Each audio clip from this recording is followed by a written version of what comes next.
आप सब? I hope कि बढ़िया होंगे। हम पढ़ रहे थे नेम रिएक्शन। पिछले लेक्चर में हमने एक नेम रिएक्शन देखी थी जिसका नाम था रायमंड-टिमान रिएक्शन। इस लेक्चर में हम जो नेम रिएक्शन पढ़ने वाले हैं उसका नाम है कोल्बे-स्मिथ रिएक्शन। चलिए मेरे साथ हेडिंग लगा दीजिए। क्या नाम है भाई? कोल्बे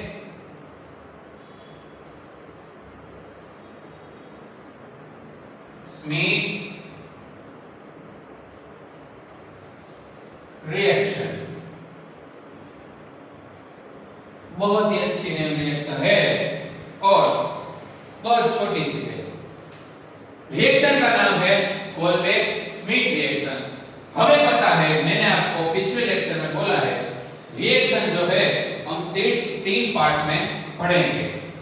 पहला पार्ट है जो कि मेन रिएक्शन का होगा, दूसरा पार्ट होगा वो रिएक्शन कैसे प्रोसीड होती है जिसको हम मैकेनिज्म थ्रू देखते हैं। तीसरा पार्ट होगा एप्लीकेशन का जिसमें हम वो नेम रिएक्शन के काफी सारे एग्जांपल देखेंगे। सबसे पहले हम कोल्बे-स्मिथ रिएक्शन का जो पहला स्टेप है, रिएक्शन का स्टेप, वो देखेंगे। पहला स्टेप रिएक्शन का स्टेप। कौन सा स्टेप है पहला? रिएक्शन का स्टेप। और रिएक्शन है वो तीन पार्ट में प्रोसीड होती है। पहला होता है हमारा स्टार्टिंग मटेरियल, मतलब कि हमारा रिएक्ट, यानी कि भाई रिएक्शन शुरू कहां से होगी? तो रिएक्शन रिएक्टेंट से शुरू होगी। तो कोल्बे-स्मिथ रिएक्शन में हमारा जो स्टार्टिंग मटेरियल था, स्टार्टिंग मटेरियल है वो क्या होगा? जो हमने पिछली वाली रिएक्शन में लिया था वही इसका ये स्टार्टिंग मटेरियल होगा, जो कि है हमारा प्यारा सा फिनोल। स्टार्टिंग मटेरियल या फिर हम बोल सकते हैं रिएक्टेंट कोल्बे-स्मिथ रिएक्शन में होगा फिनोल। उसके बाद क्या आएगा? रिएजेंट। रिएजेंट मतलब जो हम वो एरो करके लिखते हैं ना, मतलब कि जो रिएक्टेंट के साथ रिएक्शन करता है। कोल्बे-स्मिथ रिएक्शन में हमारा जो रिएजेंट है वो होगा सबसे पहले तो बेस होगा, जो कि हमने ले लिया NaOH। बाद में हम उसमें डालेंगे CO2 गैस। क्या डालेंगे बाद में? CO2 gas. बाद में हम इसका टेम्परेचर रखेंगे around 4 to 5 bar atmospheric pressure, यानी कि 4 से 5 एटमॉस्फेरिक प्रेशर पे ये रिएक्शन प्रोसीड होगी। बाद में अगर मैं इसका टेम्परेचर लिखूं तो ये रिएक्शन का टेम्परेचर मुझे 398 केल्विन जितना रखना पड़ेगा। और इसके बाद का जो रिएजेंट होगा वो होगा हमारा सिंपल हाइड्रोलिसिस। तो ये हो गए हमारे रिएक्शन के रिएजेंट, ठीक है। बाद में इधर हमें जो मिलता है वो हमारी होती है फाइनल प्रोडक्ट, जो कि कोल्बे-स्मिथ रिएक्शन में होगी सैलिसिलिक एसिड। सैलिसिलिक एसिड क्या होता है? तो सैलिसिलिक एसिड कुछ ऐसा होता है। पहले हम लिख लेंगे बेंजीन रिंग, बाद में OH जो कि हमारा फिनोलिक स्ट्रक्चर हो जाएगा। अब याद कीजिए पिछली जो हमने नेम रिएक्शन लिखी थी, पिछली जो हमने नेम रिएक्शन पढ़ी थी, उसमें इधर हमें सैलिसिलाइड एज ए प्रोडक्ट मिलता था जिसका स्ट्रक्चर था बेंजीन रिंग के ऊपर OH ग्रुप और ऑर्थो पोजीशन पे क्या था? CHO ग्रुप का इंसर्शन हो रहा है। ये ग्रुप में सिर्फ और सिर्फ उतना चेंज होगा, यहाँ पे जो CHO ग्रुप का इंसर्शन हो रहा था उसकी जगह COOH ग्रुप आ जाएगा। क्या आ जाएगा उसकी जगह? COOH ग्रुप का इंसर्शन हो जाएगा। ये जो हमें स्ट्रक्चर मिला उसको हम बोलते हैं salicylic acid. Salicylic acid. Starting material हमारा क्या था? फिनोल। तो ये हमारी हो गई बेसिक मेन रिएक्शन, जो कि थी स्टार्टिंग मटेरियल हमारा फिनोल, बाद में हमने उसकी रिएक्शन करवाई NaOH जो कि बेस है, बाद में हमने उसमें CO2 गैस है वो डाला और वो गैस था वो 4 से 5 बार एटमॉस्फेरिक प्रेशर पे था।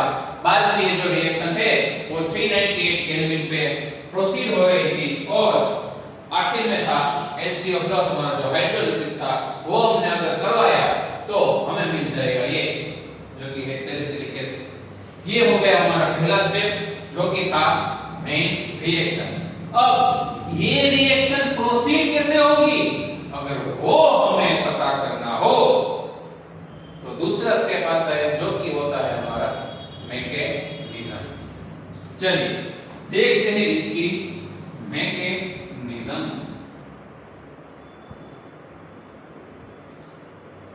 कि भाई ये रिएक्शन आपने सर लिखी वो प्रोसीड कैसे होगी। आपने तो ये स्टेप में लिख लिया लेकिन इसमें कुछ बॉन्ड ब्रेक और ऐसा कुछ हो रहा होगा ना, बॉन्ड ब्रेकिंग और बॉन्ड फॉर्मिंग इसमें टेक प्लेस रहे होंगे। तो इसकी मैकेनिज्म हम देखें। मैकेनिज्म में सबसे पहले हम ले लेते हैं हमारा जो कि है फिनोल। ये ले लिया हमने हमारा फिनोल, उसकी रिएक्शन मैंने करवाई NaOH बेस के साथ। हमें पता है कि NaOH में Na है वो पॉजिटिव के फॉर्म में होता है यानी कि वो प्लस होता है और जो हमारा OH माइनस है वो नेगेटिव होता है। और कल मैंने काफी चिल्ला के आपको वो जो हमने पहले रिएक्शन राइमर डिमांड पढ़ी उसमें बोला था कि भाई लोग ये जो बेस है वो एक ही काम करता है, उसका सिर्फ एक ही धंधा है। क्या है उसका एक ही धंधा? अगर जहां कहीं पे भी उसको प्रोटॉन दिख जाएगा, अगर उसको प्रोटॉन दिख जाएगा तो वो प्रोटॉन को फटाक से एक्सट्रैक्ट कर लेगा। क्या कर लेगा? वो प्रोटॉन को एक्सट्रैक्ट कर लेगा। और ये जो हमारा स्टार्टिंग मटेरियल है उसमें हमें पता है कि ये हाइड्रोजन है वो हमारा प्रोटॉन है और ये जो OH माइनस है अगर वो प्रोटॉन को एक्सट्रैक्ट करेगा तो क्या होगा? ऐसा कुछ होगा। ये हाइड्रोजन के प्रोटॉन ये बेस ने एक्सट्रैक्ट कर लिए। जब भी प्रोटॉन एक्सट्रैक्ट होते हैं तब क्या होता है? हाइड्रोजन होता है वो अपने इलेक्ट्रॉन उधर छोड़ के एटमॉस्फेयर में H+ के फॉर्म में रिलीज हो जाता है। तो इधर अगर हाइड्रोजन H+ के फॉर्म में रिलीज होगा तो ऑक्सीजन के ऊपर क्या आ जाएगा भाई? नेगेटिव चार्ज जनरेट हो जाएगा। ठीक है, तो ये हो गया हमारा दूसरा स्टेप। इसके बाद क्या होगा? इसके बाद हम देखें, हमने इधर लिखा है जो कि है हमारा CO2 मॉलिक्यूल। बाद में CO2 मॉलिक्यूल ये जो हमारी जो इंटरमीडिएट स्टेप मिला हमें जो कि एनायन है उसके ऊपर रिएक्शन करेगा। CO2 अगर मुझे ये CO2 को सजा के लिखना हो तो मैं उसको ऐसे लिख सकता हूं C डबल बॉन्ड O और ये डबल बॉन्ड O ऐसे फॉर्म में लिख सकता हूं। तो क्या होगा? ऐसा होगा ये नेगेटिव चार्ज डायरेक्ट अटैक नहीं कर सकता। क्यों? जैसा कि पिछली वाले रिएक्शन में हमने पढ़ा था ये नेगेटिव चार्ज ये बेंजीन रिंग के साथ रेजोनेंस के फॉर्म में है। तो वो नेगेटिव चार्ज रेजोनेंस करके वो CO2 के मॉलिक्यूल के ऊपर अटैक करेगा। कैसे? ऐसे ये नेगेटिव चार्ज इधर डबल बॉन्ड बनाएंगे और ये डबल बॉन्ड को धक्का लगेगा। ये डबल बॉन्ड को अगर धक्का लगेगा तो वो ये कार्बन के ऊपर अटैक करेंगे। अगर वो ये कार्बन के ऊपर अटैक करेंगे तो ये डबल बॉन्ड को धक्का लग के वो ऑक्सीजन के ऊपर नेगेटिव चार्ज के फॉर्म में आ जाएगा। कैसा स्टेप होता है? चलिए देखते हैं। ये हो गई हमारी बेंजीन रिंग नहीं होती। क्या ये दो डबल बॉन्ड को तो हमने कुछ किया नहीं, तो वो तो वैसे का वैसा। ये नेगेटिव चार्ज ने इधर बना दिए डबल बॉन्ड, तो वो हमने लिख लिए। ये डबल बॉन्ड ये कार्बन के साथ जुड़ गया, अगर वो ये कार्बन के साथ जुड़ गया तो मैंने इसे जोड़ कर लिया। ये कार्बन के साथ जुड़ा और ये डबल बॉन्ड ब्रेक होके ऊपर नेगेटिव चार्ज के फॉर्म में जनरेट हो गए, तो ये मैंने इसे लिख लिया। अब क्या होगा, याद कीजिए पहला रायमंड-टिमन रिएक्शन का लेक्चर। तीन डबल बॉन्ड थे, उसमें से हो गए 2 डबल बॉन्ड। हमें पता है कि जो हमारी बेंजीन रिंग के जो 3 डबल बॉन्ड होते हैं डिलोकेज होते हैं और अंदर और उसके अंदर क्या साइक्लाइजेशन, मतलब वो रेजोनेंस उसमें कर रहे होते हैं। अगर वो रेजोनेंस कर रहे होते हैं तो वो बहुत ही स्टेबल होते हैं। अगर वो स्टेबल होते हैं तो आप अगर उसमें से डबल बॉन्ड ब्रेक करवाओ और अगर उसमें डिस्टर्बेंस आए तो ये जो रिंग है उसमें काफी सारी अनस्टेबिलिटी जनरेट होगी। अब अनस्टेबिलिटी जनरेट हो गई तो वो तुरंत से, ऐसे जो मैंने चपटी बजाई है उतनी सेकंड में वो अपनी स्टेबिलिटी वापस लेने के लिए प्रयास करेगा। वो कैसे होगा, तो चलिए ऐसे होगा। ये जो कार्बन है उसकी ये पहली वैलेंस, ये है दूसरी वैलेंस, ये है तीसरी वैलेंस। एक वैलेंसी जो कम है वो हाइड्रोजन के फॉर्म में होगी। तो क्या करेगा ये हाइड्रोजन, अपने इलेक्ट्रॉन जो है वो बॉन्ड के फॉर्म में इधर बॉन्ड जनरेट करेंगे। मतलब कि ये हाइड्रोजन इलेक्ट्रॉन डोनेट करके रिलीज हो जाएगा H+ के फॉर्म में और इधर बना देगा डबल बॉन्ड। अगर उसने इधर डबल बॉन्ड बनाया तो ये डबल बॉन्ड को लगेगा धक्का, तो वो ऊपर नेगेटिव चार्ज के फॉर्म में जनरेट होगा। क्या होता है आगे का स्टेप, चलिए देखिए। ऐसा कुछ स्टेप होना चाहिए, ठीक है। ये डबल बॉन्ड है वो नेगेटिव चार्ज के फॉर्म में जनरेट होगा। इसने ये डबल बॉन्ड का इंसर्शन कर दिया और ये डबल बॉन्ड तो वैसे के वैसे, देखो स्टेबल हो गए हमारे, नहीं 3 डबल बॉन्ड इसमें आ गए, मतलब ये रिंग हमारी फिर से स्टेबल हो गई। इधर स्टेबल नहीं थी, क्यों, क्योंकि सिर्फ 2 डबल बॉन्ड थे।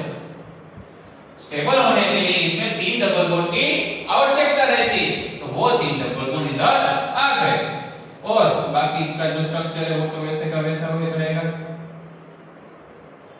ऐसा कुछ स्ट्रक्चर, ठीक है। तो ये स्ट्रक्चर बन गया। अब सिर्फ एक ही हमारा स्टेप बाकी है जो कि अंतिम स्टेप होता है। आपको भी पता है हम आखिर में क्या करते हैं, हाइड्रोलिसिस, सिंपल हाइड्रोलिसिस करेंगे।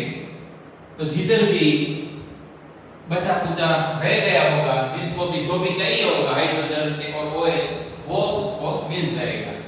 वो क्या हो, कैसे होगा, कैसे होगा, ये 3 डबल बॉन्ड, ये इधर आ जाएगा OH, तो इधर आ जाएगा COOH। तो ये हमारी मिल गई सैलिसिलिक एसिड की प्रोडक्ट। खत्म पूरा। सिर्फ 1 2 3 4 और 5 स्टेप की इसकी मैकेनिज्म थी। ये हमने देखी कोल्बे-स्मिथ रिएक्शन की मैकेनिज्म। आगे इसमें 2 कंडीशन आती है। क्या होगी वो कंडीशन, देखिए हमारी मेन रिएक्शन में हमने जो रिएक्शन है वो 398 केल्विन टेंपरेचर पे फॉलो की थी। क्या की थी, हमने जो रिएक्शन है वो 398 केल्विन टेंपरेचर पे फॉलो की, तो हमें सैलिसिलिक एसिड प्रोडक्ट मिली जिसमें ऑर्थो पोजीशन पे COOH ग्रुप का इंसर्शन हुआ। लेकिन अगर सेम रिएक्शन में 498 केल्विन पे अगर फॉलो करो तो मुझे ये प्रोडक्ट मिलेगी नहीं, मुझे कुछ और प्रोडक्ट मिलेगी। और वो प्रोडक्ट क्या होगी देखते हैं। देखो क्या था हमारा स्टार्टिंग मटेरियल, फिनोल था, ठीक है। इसकी रिएक्शन में दो कंडीशन में करवाना चाहता हूं, एक है 398 केल्विन टेम्परेचर और दूसरा है 498 केल्विन टेम्परेचर। अगर मैं 398 केल्विन टेम्परेचर पे अगर फॉलो करवाऊं तो मुझे मिलता है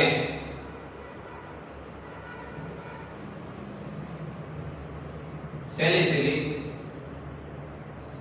एसिड। लेकिन अब ध्यान से देखिएगा, अगर मैं 498 केल्विन टेम्परेचर पे रिएक्शन फॉलो करवाऊं, सिर्फ 100 केल्विन में इसमें टेम्परेचर बढ़ा दूं, तो आप याद रखिएगा ये जो ऑर्थो पोजीशन पे COOH का इंसर्शन हुआ ना भाई, वो पैरा पोजीशन पे आ जाएगा। यानी कि जो COOH ग्रुप है वो पैरा पोजीशन पे अपना स्थान ग्रहण कर लेगा। जो हमारे 398 केल्विन वाले जो प्रोडक्ट है उसको हम बोलते हैं कैसी प्रोडक्ट, क्या बोलते हैं उसको हम बोलते हैं कैसी प्रोडक्ट। कैसी प्रोडक्ट जिसको आसान भाषा में बोलते हैं काइनेटिकली कंट्रोल प्रोडक्ट। और जो हमारी दूसरी प्रोडक्ट मिली उसको हम बोलते हैं TC प्रोडक्ट, यानी कि टेम्परेचर कंट्रोल प्रोडक्ट। आ गया समझ में भाई? ठीक है। अब इसकी कुछ हम एप्लीकेशन देखेंगे जो कि हम सामान्य भाषा में बोलते हैं, उसके कुछ एग्जांपल है, ठीक है। एप्लीकेशन में क्या आएगा,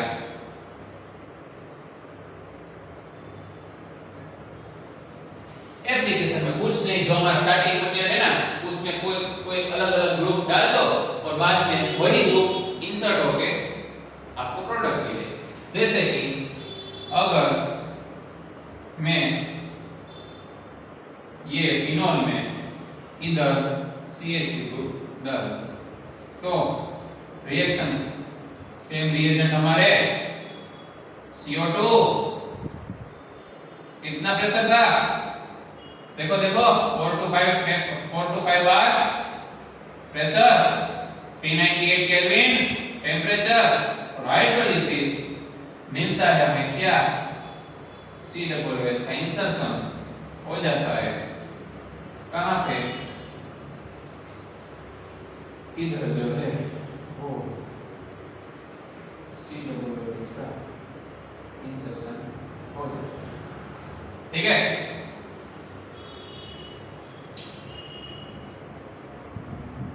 ठीक है, चलिए इसमें आगे और हम रिएक्शन प्रोसीड करवाएंगे जो कि होगी, मान लो मैंने ले लिया salicylic acid as a starting material.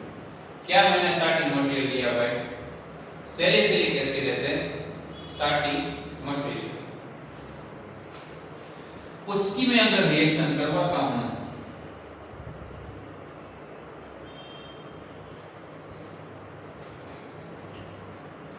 MeOH और H+, जिसको हम आसान भाषा में मिथेनॉल बोलते हैं, MeOH H+ के साथ रिएक्शन करवाऊं और दूसरे नंबर पे मैं इसकी रिएक्शन करवाऊं Ac2O H+ के साथ, तो मुझे क्या मिलेगा, तो मुझे सामने मिलेगा ऐसा कुछ प्रोडक्ट। देखना ध्यान से, देखो ये OH तो वैसे का वैसा, लेकिन अगर मैंने उसमें MeOH अगर इंसर्ट किया तो ये COOH की जगह में मिलेगा COOMe। क्या मिलेगा भाई, COOMe, जिसको हम बोलते हैं बाम। सर्दियों में आप लगाते हो ना, आपकी ना विंटर ग्रीन ऑयल, याद करो आपकी सर्दी जब आपको होती है। हम विंटर में जो ऑयल लगाते हैं ना, वो है ये बाम। अगर मैंने इसकी रिएक्शन H2O के साथ करवा दी तो मुझे क्या मिलेगा? तो मुझे ऐसा कुछ मिलेगा।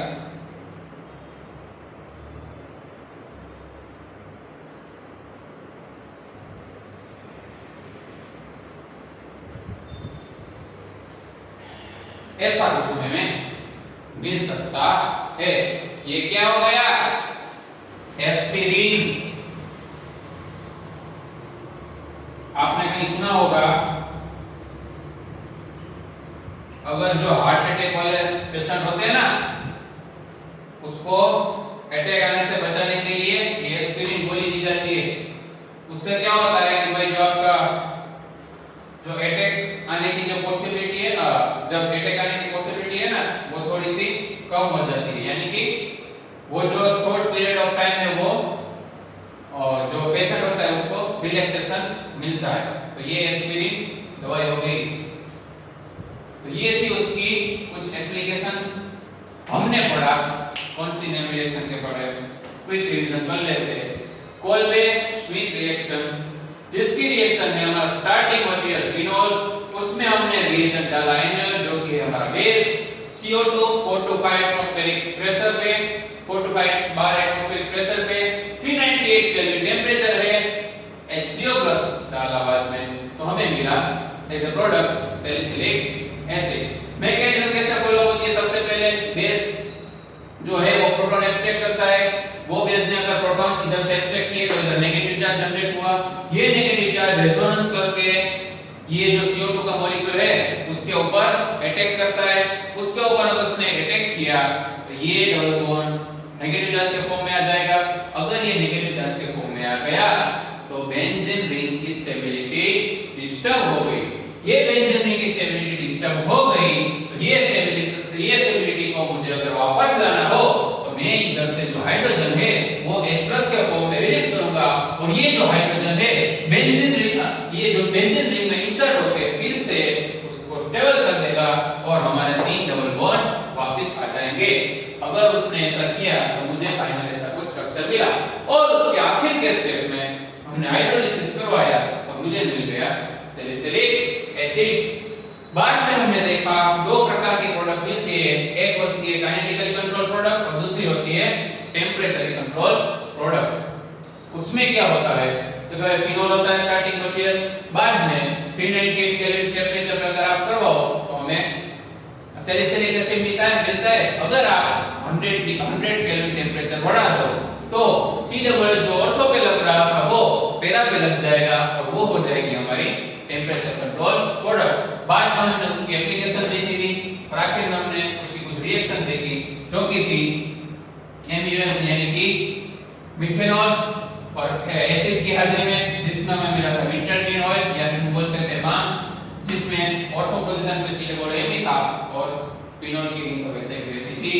बाद में अगर मैंने उसकी रिएक्शन करवाई C2O और H+ के बारे में यानी कि उसको बोलते हैं एसिटिक एनहाइड्राइड, तो मुझे मिला एस्पिरिन और OH की जगह हो गया OCO-CH3। आज के लेक्चर में ये एक रिएक्शन के बारे में हमने पढ़ा। आज के लिए इतना ही, मिलते हैं अगले लेक्चर में अच्छी सी कोई नई रिएक्शन के साथ। Thank you.